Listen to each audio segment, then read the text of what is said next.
just 15 minutes on the elliptical. Now I'm going to do some time on the exercise bike. Off the next 4 days. My school is off today and tomorrow, and of course the weekend. So definitely going to have a nice, enjoyable next 4 days. But today is a big day. Starting at 5 p.m. Eastern Time, we have MLB free agency beginning. I will say MLB free agency isn't hot and heavy like it is in the NBA or NFL. We see, I feel like Shams or um, Woj during NBA or NFL free agency with the amount of updates that come to my phone when it starts. Just an absolute amount of craziness going on. Guys sign left and right nonstop. Seems like every 2-3 minutes. Of course, in baseball, that is not the case. Sometimes the big name free agents um, stay on the market for months. We especially see it with Scott Boras clients, and we have a lot of Scott Boras clients in this year's free agency. The only guys that could sign were guys who they were allowed to negotiate with the team they were on this past season. So the only signing we've seen really is Edwin Diaz going back to the Mets, 5 years, $102 million. In a previous video where I looked at Jim Bowden's free agency predictions, I said, you know, I could see Edwin Diaz getting $20 million a year, and lo and behold, that is what he got. But a lot of big names. Biggest name, of course, is Aaron Judge, fresh off his AL record, 62 home runs, nearly winning the Triple Crown this past season. Will the Yankees pony up to keep him in town? I can't imagine the back page headlines in the New York area. I live in New Jersey, so I'm from that area where if they were to allow Aaron Judge to walk, will a team just give him an offer that you can't refuse? I mean, I know a lot of us think the Yankees have endless pockets and could spend whatever they want, but we've seen that's not the case. We've seen free agents walk. The recent big name free agent that walked, not super recent, but we saw Robinson Cano, even though that deal didn't pan out for Seattle or later the Mets. He did not re-sign with the Yankees. So will a team like the Giants maybe, or even the Dodgers, of course, the Dodgers have all the money in the world, or maybe a surprise team like the Mets. We know Steve Cohen is by far the richest owner in baseball. Will he uh, put out a blank check for Aaron Judge to sign with them? Definitely will be interested and can't wait to see that. Just like last season saw a ton of key shortstops that were free agent, a bunch of big name free agent shortstops. Off the top of my head, they included Carlos Correa, Marcus Semien, Corey Seager, Javier Baez. I think there was a couple more as well. Same thing with this year. Carlos Correa opted out. He did sign a 3-year deal with the Twins, but opt out after each season, so he is opting out. We also have big name free agent shortstops, including Xander Bogaerts and Dansby Swanson, and I'm forgetting one. Trey Turner. So an absolutely loaded shortstop free agency class. Going to be interesting to see where they go. If I had to rank the four, I would put Trey Turner on top, Carlos Correa second, and then third and fourth is a toss-up. Bogarts has had the better career so far, but Dansby Swanson definitely had his best season this past year. I believe he's a little younger than Bogarts. I could honestly see all four of these guys changing teams. I think Turner's gone from the Dodgers. I think the Red Sox are more concerned with extending Rafael Devers than bringing Bogarts back. And they do have Trevor Story. That's a guy I forgot from last year's free agency. Red Sox did sign him. So Trevor Story could take the place of Bogarts at shortstop. Dansby Swanson probably would be the most likely of the four to remain with his team from this past season. We've seen the Braves extend a bunch of their young players, Ronald Acuna, Michael Harris, Spencer Strider, but they did let Dansby Swanson enter free agency. But they could possibly put someone like Vaughn Grissom at shortstop. So I could also see them letting him walk. And I think there's very little chance that the Twins do sign Carlos Correa. I think Carlos Correa gets that long-term contract that he was looking for last season. He was a free agent for a long time. The Twins became a surprise team to sign him. No one really expected that. And he had a quiet, good season. He started off the year slow. And once the Twins faded from the postseason, I don't think people were really paying attention to him.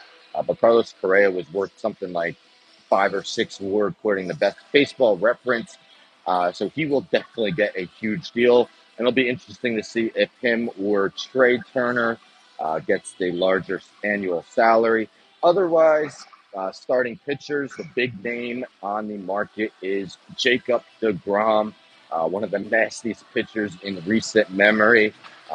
Will teams give him, I forget what Max Scherzer got, what, 43, 44 million, something like that. Well, he beat that average annual salary to become the highest paid pitcher per season. It's definitely a risk reward because with him, the past 2 seasons, he has been injured for pretty much at least half the season, both years. I think even more. He might have made like 20, 25 starts over the past 2 seasons. Again, Steve Cohen with his limitless pockets. Will he be the one to give him a huge deal to continue to pair him with Max Scherzer? Or will there be a team, maybe the Texas Rangers, who yesterday traded for Jake Odorizzi? We know the Rangers definitely need a lot of starting pitching. Otherwise, key starting pitchers on the market, the ageless Justin Verlander.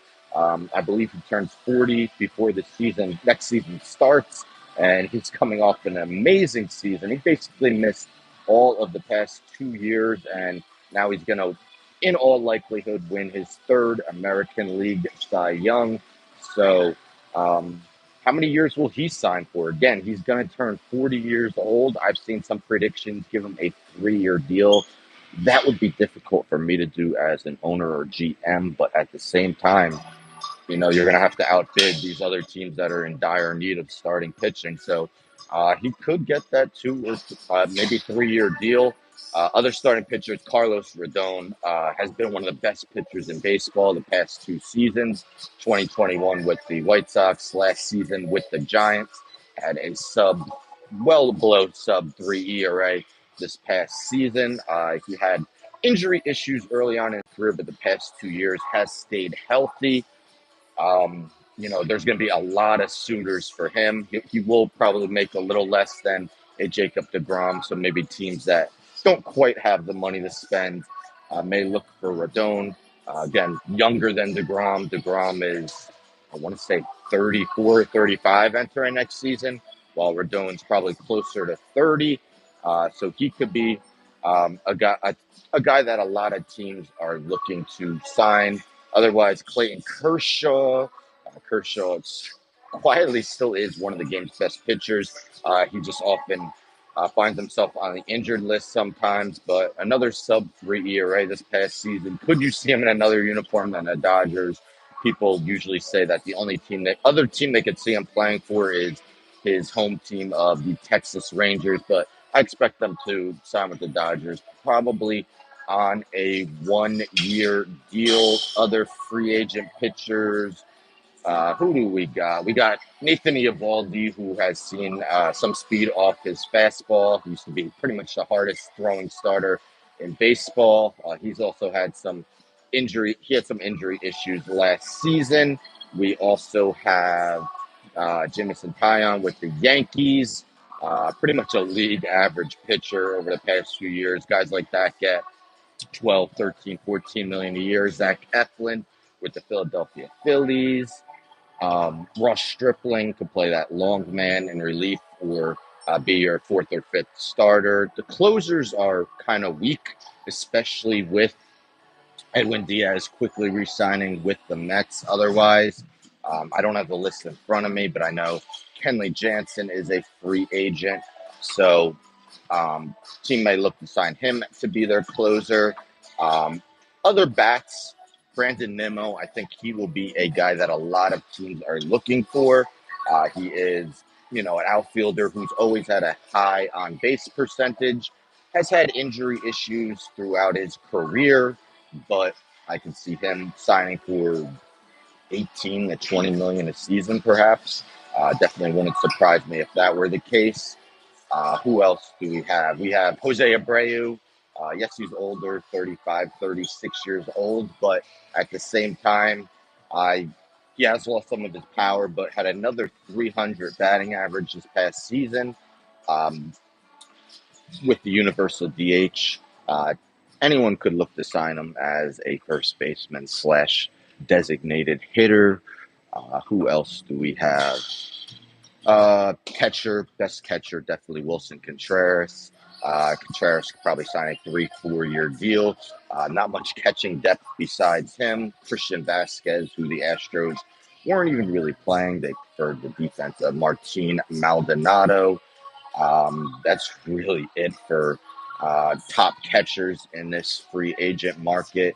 Uh, Third base, I know Justin Turner's got a player option. Not sure if he will decline. He is getting up there in age as well. But those are some of the big names in free agency. Definitely going to have my phone around all day to see if any players sign. Again, it's not a sure what happened there. Phone kicked me off. But yes, not as exciting as NFL or NBA free agency, but definitely will. A lot of big names that I mentioned. Can't wait for it. Just quickly want to sign off. Thank you for tuning in. But I'm going to try to do more lives. I realize I do them early. Here on the East Coast, it is not quite 8 o'clock yet. Usually I'm on my way to school for the workday, but I am off today and tomorrow. My school is off. Yes, I don't know what happened either, but I'm about to sign out and enjoy my day. Expect some videos later.